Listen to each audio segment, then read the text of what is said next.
Next हम लोग discuss करेंगे इक्वेटर के बारे में। पिछले वाले क्लास में हम लोगों ने डिस्कस किया अर्थ और ग्लोब के बारे में।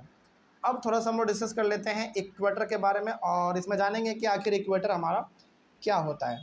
सबसे पहले तो इसमें इक्वेटर का डेफिनेशन दिया हुआ है, तो थोड़ा सा पहले हम लोग इसको देख लेते हैं कि आखिर क्या है इक्वेटर के बारे में।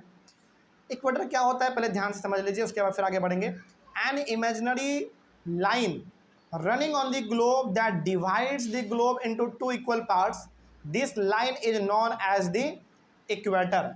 इक्वेटर का मतलब हो गया एक ऐसा इमेजिनरी लाइन जिसको कि हम लोग देख नहीं सकते हैं, लेकिन वो एक होता है, इमेजिनरी लाइन होता है जिसको हम लोग देख नहीं सकते हैं, बस इसको समझने के लिए हम लोग इसको मान लेते हैं क्या है, वो इक्वेटर है।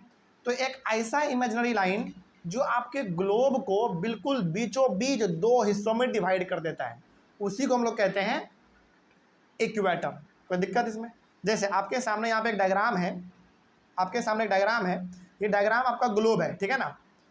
ये जो बीच से बिल्कुल लाइन गया है ना, आप उसमें नीचे देखिए लिखा हुआ है इक्वेटर, EQUATOR, इक्वेटर, है ना। इसका मतलब क्या हुआ कि इक्वेटर हमारे धरती का एक ऐसा इमेजिनरी लाइन है जो कि आपको दिखता तो नहीं है, लेकिन ये हमारे धरती को बिल्कुल दो हिस्से में डिवाइड कर देता है, एक ऊपर वाला हिस्सा और एक उसके नीचे वाला हिस्सा। तो कोई दिक्कत इसमें? तो इक्वेटर का मतलब क्या समझेंगे आप? एक ऐसा इमेजिनरी लाइन जो हमारे धरती को बिल्कुल दो हिस्से में बराबर डिवाइड कर दे, ठीक है ना।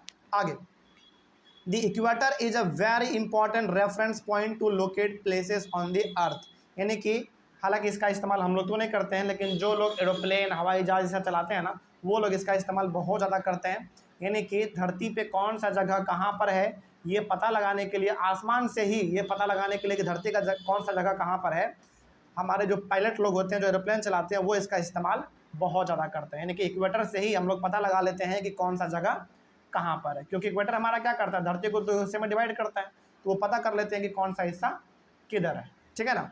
चलिए आगे बढ़ते हैं। अब यहाँ पे एक चीज़ आपको और समझना पड़ेगा कि साउदर्न और नॉर्दर्न हेमिस्फीयर क्या होता है। नॉर्दर्न हेमिस्फीयर और साउदर्न हेमिस्फीयर क्या होता है, जरा इसके बारे में भी देख लीजिए। The northern half of the earth is known as the northern hemisphere and the southern half of the earth is known as the southern hemisphere. They are both equal halves. अब जरा ध्यान से आप देखिए तो ये आपका क्या है, ग्लोब है। ग्लोब को बिल्कुल दो हिस्से में डिवाइड किसने किया? इक्वेटर ने किया। तो इक्वेटर के ऊपर जो हिस्सा पूरा आपको दिखता है, टोटल इक्वेटर के ऊपर टोटल, जिसमें आपको frigid zone, Arctic Circle, north temperate zone, Tropic of Cancer, torrid zone, ये सब जो आपको दिख रहा है, ये सब का सब हमारा किस में आ जाता है? नॉर्दर्न हेमिस्फीयर में, क्योंकि नॉर्थ में है, ऊपर में है। और जस्ट इसके नीचे वाला फिर क्या कहलाएगा? इक्वेटर के नीचे वाला हिस्सा साउदर्न हेमिस्फीयर कहलाएगा। बस इतना ही सिंपल है, ऐसे ध्यान रखना है आपको। यानी कि इक्वेटर के ऊपर वाले हिस्से को हम लोग कह देंगे नॉर्दर्न हेमिस्फीयर और इक्वेटर के नीचे वाले हिस्से को हम लोग कह देंगे साउदर्न हेमिस्फीयर। बस, तो ये जो हमारा इक्वेटर है, इसके ऊपर वाला सारा का सारा हमारा हो गया नॉर्दर्न हेमिस्फीयर, इसके नीचे वाला सारा का सारा हमारा हो गया साउदर्न हेमिस्फीयर। बस सिंपल है, ठीक है ना। चलिए अब इसमें जरा ये भी जान लीजिए कि पैरेलल्स ऑफ लैटिट्यूड्स क्या होता है। देखिए इसमें क्या लिखा हुआ है, इसमें लिखा हुआ है all parallel circles from the equator up to the poles are called parallels of latitudes. मतलब हालांकि डायग्राम अभी आपको हम और दिखाएंगे तो आपको थोड़ा ज़्यादा समझ में आएगा। इसमें इक्वेटर जहाँ पे आपको दिख रहा है ना, उसके चारों तरफ बहुत सारे लाइन बने हुए होते हैं, गोल गोल गोल गोल सर्कल टाइप, उसी को हम लोग कहते हैं पैरेलल्स ऑफ लैटिट्यूड्स। तो लैटिट्यूड्स का मतलब होता है वैसा इमेजिनरी लाइन जो कि इक्वेटर के ऊपर और नीचे दोनों तरफ होंगे, लेकिन वो कैसे होंगे? गोल गोल होंगे, ठीक है ना। उसी को हम लोग कहते हैं लैटिट्यूड्स। तो लैटिट्यूड्स कैसे लाइन होते हैं? गोल गोल होते हैं, लेटे हुए होते हैं, ठीक है ना। इसके लिए एक डायग्राम हम आपको दिखाते हैं, बड़ा इंपॉर्टेंट डायग्राम। इस डायग्राम को आप जरा ध्यान से देखिए, ग्रीन वाला डायग्राम। यहाँ पे ना ये जितने भी सारे गोल गोल आपको दिख रहे हैं ना, जितने भी सारे गोल गोल दिख रहे हैं, ये सारे के सारे गोल जो दिख रहे हैं, इन्हीं को हम लोग कहते हैं पैरेलल्स ऑफ लैटिट्यूड्स, ठीक है ना। और नीचे आप देखेंगे ध्यान से, तो इक्वेटर हमारा है। अब आपके मन में सवाल आया होगा कि सर इक्वेटर नीचे थोड़ी होता है, वो तो बीच में होता है। ये बीच में ही है, बस आपको दिखाने के लिए थोड़ा सा इसको नीचे बनाया गया है ताकि आप इन सारे सर्कल्स को देख सकें, ठीक है ना। तो जितने भी ये गोल गोल आपको दिख रहे हैं, अच्छा एक बात बताइए, जहाँ पे इक्वेटर है क्या उसके बराबर दूरी पे ये सब सर्कल आपको नहीं दिख रहा है? बिल्कुल बराबर बराबर दूरी पे ऊपर, है ना। इसी को हम लोग कहते हैं पैरेलल्स ऑफ लैटिट्यूड्स। तो याद रहेगा ये चीज़। तो पैरेलल्स ऑफ लैटिट्यूड्स का मतलब कोई आपसे पूछे तो क्या बताएंगे, ये बताएंगे कि इक्वेटर के साथ जो बराबर दूरी पर एक इमेजिनरी लाइन होता है, बहुत सारे गोल गोल सर्कल टाइप, उसी को हम लोग कह देते हैं पैरेलल्स ऑफ लैटिट्यूड्स। आप इसको ऐसे भी समझिएगा कि ग्लोब के ऊपर जो लेटा हुआ लाइन रहता है, लेटा हुआ, उसी को हम लोग कहते हैं लैटिट्यूड। सिंपल। लेकिन ये लाइन कैसे होते हैं, लेटा हुआ तो दिखता है आपको, लेकिन एक्चुअली में होता कैसा है, गोल गोल होता है। ठीक है ना, ये हो गया हमारा पैरेलल्स ऑफ लैटिट्यूड्स। ठीक है ना, आगे बढ़ते हैं। चलिए, इसके बाद हमारा अगला आ जाइए आप, हाँ यहाँ पे आ जाइए, एक मिनट। नेक्स्ट पॉइंट इसमें है latitudes are measured in degrees. जितने भी लैटिट्यूड्स अभी आप देखे हैं, अभी तुरंत आपने जो देखा, जितने भी लैटिट्यूड्स यानी कि जो गोल गोल था, उन सभी को हम लोग मेजर किस में करते हैं, डिग्री में करते हैं। किस में करेंगे, डिग्री में। 0 degree, 1 degree, 2 degree, 3 degree, 4 degree, इस तरीके से हम लोग इसको मेजर करते हैं। ओके, चलिए आगे बढ़ते हैं। तो क्या अब आपको equator, northern hemisphere, southern hemisphere, latitude, sorry parallels of latitudes, क्या ये सब बात समझ में आ गया आपको? चलिए आगे बढ़ते हैं। फिर अगला हमारा इसमें है there are 4 important parallels of latitudes. Parallels of latitudes का मतलब अभी तुरंत आपने समझा कि इक्वेटर के ऊपर और नीचे जो गोल गोल आपको सर्कल दिखता है, जो कि बराबर दूरी पे होता है इक्वेटर से, उसी को हम लोग कहते हैं पैरेलल्स ऑफ लैटिट्यूड्स, यानी वो लेटा हुआ रहता है। अब हमारे पास 4 इंपॉर्टेंट पैरेलल्स ऑफ लैटिट्यूड्स है, ध्यान रहेगा। टोटल हमारे पास जो इंपॉर्टेंट पैरेलल्स ऑफ लैटिट्यूड्स है वो कितने हैं, 4 हैं। उन चारों के बारे में थोड़ा सा हम लोग एक एक करके देख लेते हैं, और डायग्राम इसको आप थोड़ा सा ध्यान से देखिएगा। पहला इसमें Tropic of Cancer in the northern hemisphere. जरा देखिए तो ट्रॉपिक ऑफ कैंसर आपको डायग्राम में कहाँ पे दिख रहा है, क्या इक्वेटर के ऊपर दिख रहा है ट्रॉपिक ऑफ कैंसर? ध्यान से यदि आप देखेंगे ना तो ये भी एक तरीके का गोल जैसा ही है। पूरा तो गोल आपको ये नहीं दिख रहा होगा, लेकिन थोड़ा सा झुका हुआ है कि नहीं। ट्रॉपिक ऑफ कैंसर मतलब ये जो डॉट डॉट लाइन है इसके ऊपर लिखा हुआ ना ट्रॉपिक ऑफ कैंसर, वही हो गया आपका ट्रॉपिक ऑफ कैंसर। तो बताइए ट्रॉपिक ऑफ कैंसर कहाँ पाया जाएगा, नॉर्दर्न हेमिस्फीयर या साउदर्न हेमिस्फीयर?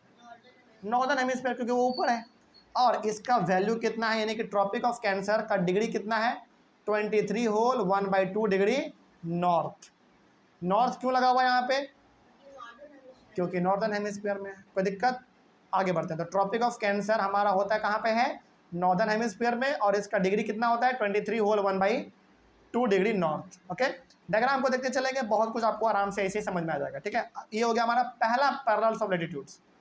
दूसरा क्या है, Tropic of Capricorn in the southern hemisphere. चलिए अब इक्वेटर के जस्ट नीचे आप देखो, क्या आपको ट्रॉपिक ऑफ कैप्रिकॉर्न दिख रहा है?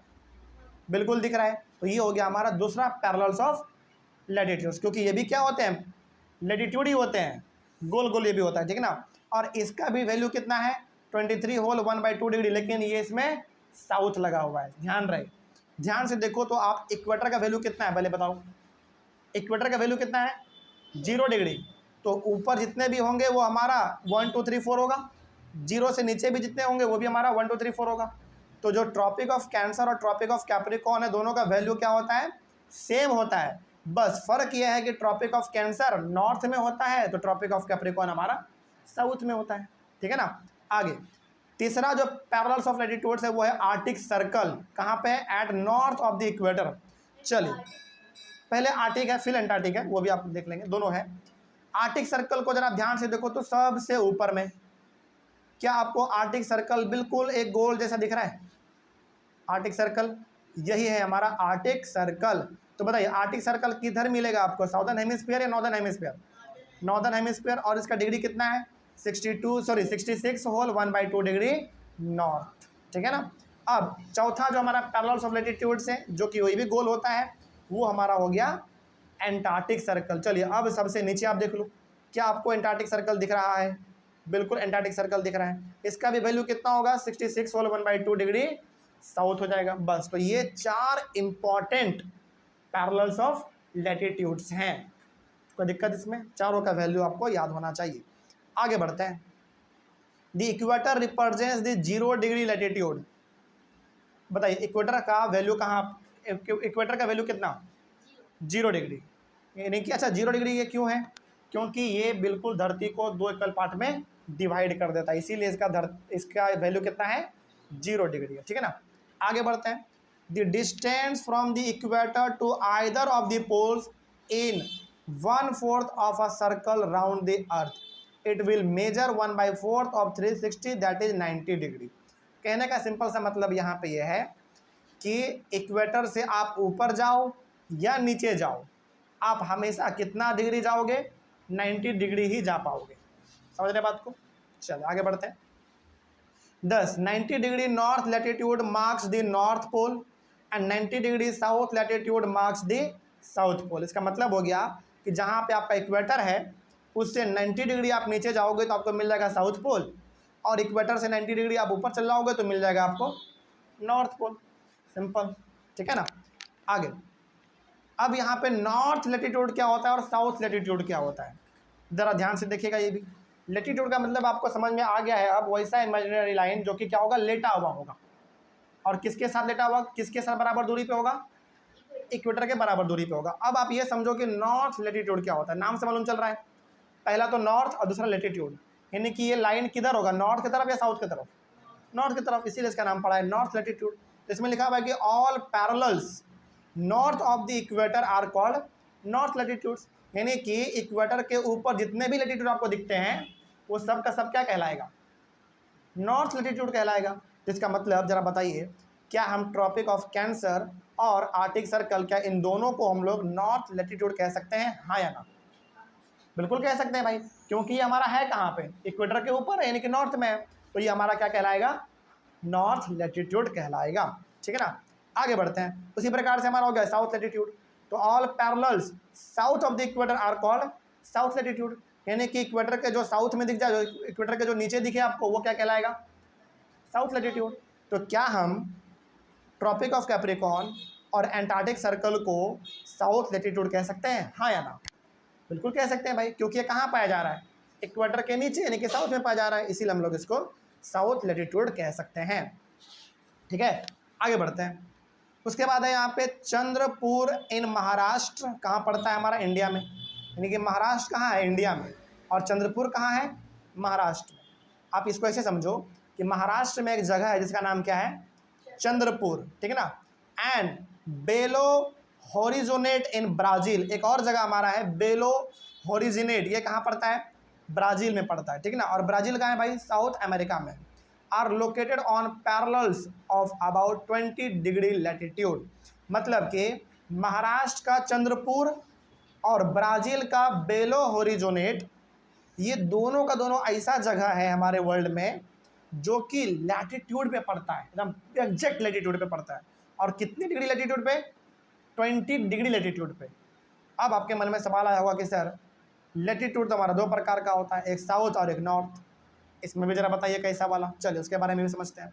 लेकिन अभी फ़िलहाल आपने यहाँ पे समझा कि महाराष्ट्र का चंद्रपुर और ब्राज़ील का बेलो होरिजिनेट, ये दोनों का दोनों एग्जैक्ट जगह कहाँ पे पड़ता है, लैटिट्यूड के ऊपर ही पड़ता है, मतलब इस जगह से लैटिट्यूड होकर पास करता है। ठीक है ना। अब जरा इस थोड़ा सा इसके बारे में एक एक करके जान लेते हैं कि आखिर कौन सा कितने जगह पर है।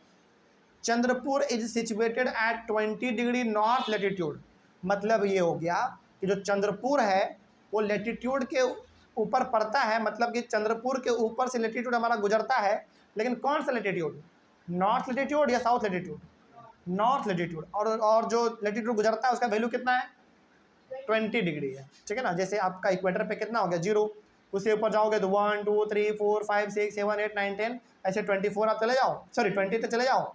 उसी जगह से यानी कि चंद्रपुर से हमारा एक लैटिट्यूड गुजरता है जिसका वैल्यू कितना है, डिग्री कितना है, 20 डिग्री नॉर्थ।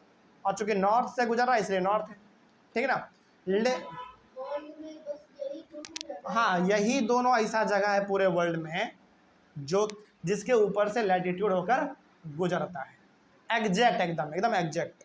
हालांकि और भी जगह हैं जिसके ऊपर से लैटिट्यूड गुजरता है, लेकिन एग्जैक्ट ये दोनों जगह है। ठीक है ना।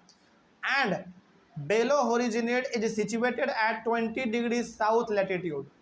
अच्छा, हालांकि बहुत सारे ऐसे कंट्री हैं, बहुत सारे ऐसे जगह हैं जिसके ऊपर से लैटिट्यूड हमारा गुजरता है, लेकिन ज़रा आप ये बताइए कि इन्हीं दोनों के बारे में क्यों दिया गया। क्योंकि चंद्रपुर के ऊपर से हमारा जो लैटिट्यूड गुजरता है उसका वैल्यू है 20 डिग्री नॉर्थ, और बेलो होरिजिनेट के ऊपर से जो लैटिट्यूड गुजरता है उसका वैल्यू है 20 डिग्री साउथ, यानी कि एक नॉर्थ में तो एक साउथ में, दोनों का क्या याद रखना बड़ा सिंपल होगा ना, पढ़ना भी सिंपल है। एक नॉर्थ और एक हमारा साउथ, दोनों 20-20 डिग्री पे गुजर रहा है, लेकिन एक नॉर्थ में और एक साउथ में, इसीलिए इन दोनों का यहाँ पे एग्जाम्पल दिया गया है। हालांकि कंट्री तो बहुत सारे हमारे हैं, बहुत सारे ऐसे जगह हैं जो कि लेटीट्यूड उसके ऊपर से गुजरता है, लेकिन इन दोनों के बारे में इसलिए दिया क्योंकि ये दोनों थोड़ा सा क्या है, यूनिक है। 20 डिग्री नॉर्थ हमारा हो गया चंद्रपुर, और 20 डिग्री साउथ हो गया हमारा बेलो होरिजोनेट, ठीक है ना, कोई दिक्कत इसमें। इस तरीके से आपने इक्वेटर के बारे में भी समझ लिया। अगला हम लोग जो टॉपिक डिस्कस करेंगे वो होगा हमारा heat zones of the earth. Heat zones of the अर्थ में हम लोग पढ़ेंगे 3 अलग अलग प्रकार के जोन के बारे में। पहला हमारा होगा टोरिड जोन, दूसरा होगा हमारा टेम्परेट जोन, और तीसरा हमारा होगा फ्रिजिड जोन। इन तीनों के बारे में हम लोग अपने अगले वाले क्लास में डिस्कस करेंगे। लेकिन बताइए यहाँ तक में कोई समस्या आप लोगों को? चलिए, कोई डाउट नहीं है तो हम लोग मिलेंगे अपने अगले वाले क्लास में। हीट जोन्स ऑफ द अर्थ हमारा टॉपिक चालू होगा। तब तक के लिए thank you very much and have a nice day.